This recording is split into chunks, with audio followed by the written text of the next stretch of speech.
Hi, I'm Lisa Nightshade, and I work primarily in graphite pencil. I am an artist, a graphic designer, and occasional photographer. Addicted to Art asked me to do this tutorial to inspire you and teach you about all the different types of art we get. Today we're going to draw in graphite. So go out, go look for an interesting looking feather, and we can get started. Look at all the details, where the light falls, where the shadows are, which direction the barbs are. Pay attention to all those details when you draw. You'll need a blank piece of paper, a standard eraser, a hard pencil. Anything in the H range will do fine. It doesn't have to be too sharp. You're going to use it for outlines only. Then you'll need a sharper one, also in the H range. This one will be to fill in all those little details.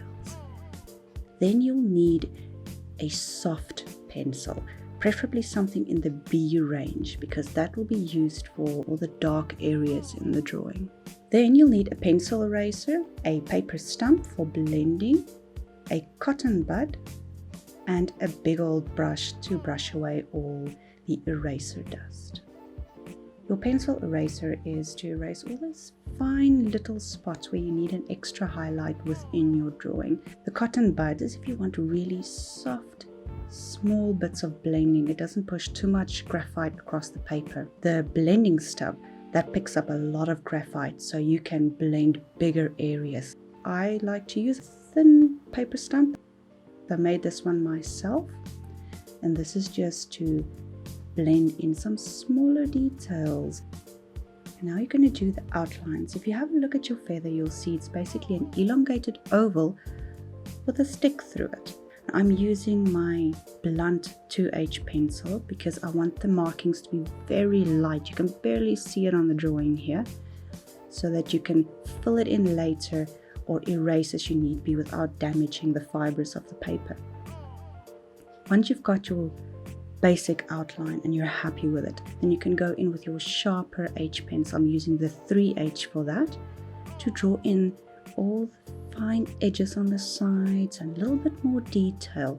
Okay, so now onto the shadow. I'm using my big blending stump that's already got some graphite on it, so I can use that to basically color in where the shadow is, and it's a nice soft blend.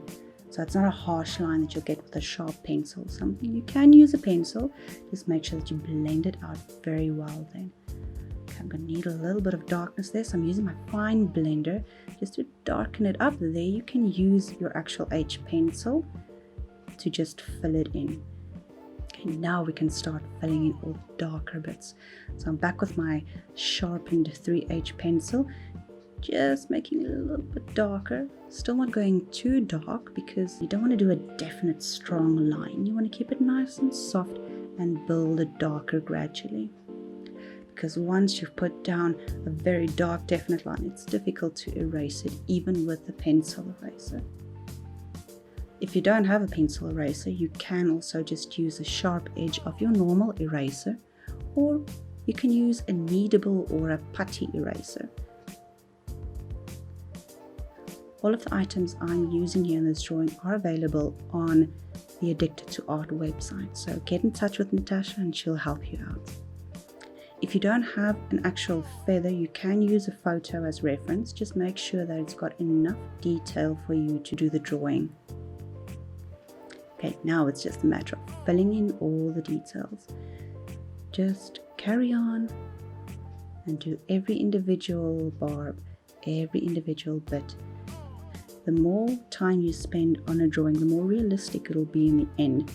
Okay, now we can start filling in all the darker bits. Just making it a little bit darker. Still not going too dark, because you can always gradually darken it up, because once you've put down a very dark definite line, it's difficult to erase it even with the pencil eraser.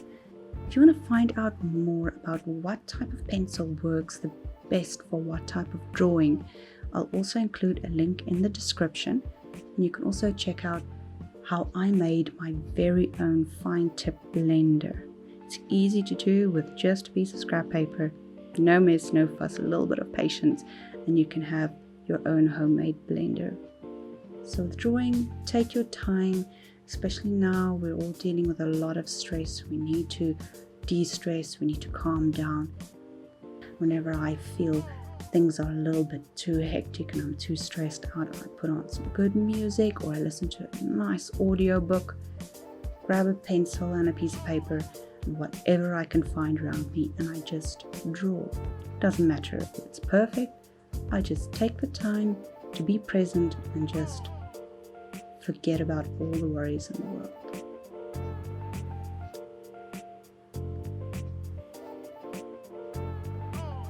So yeah, thank you so much for watching, and if you like this video, give it a thumbs up. Don't forget to subscribe and hit the bell button so you don't miss out on any new content and awesome new tutorials.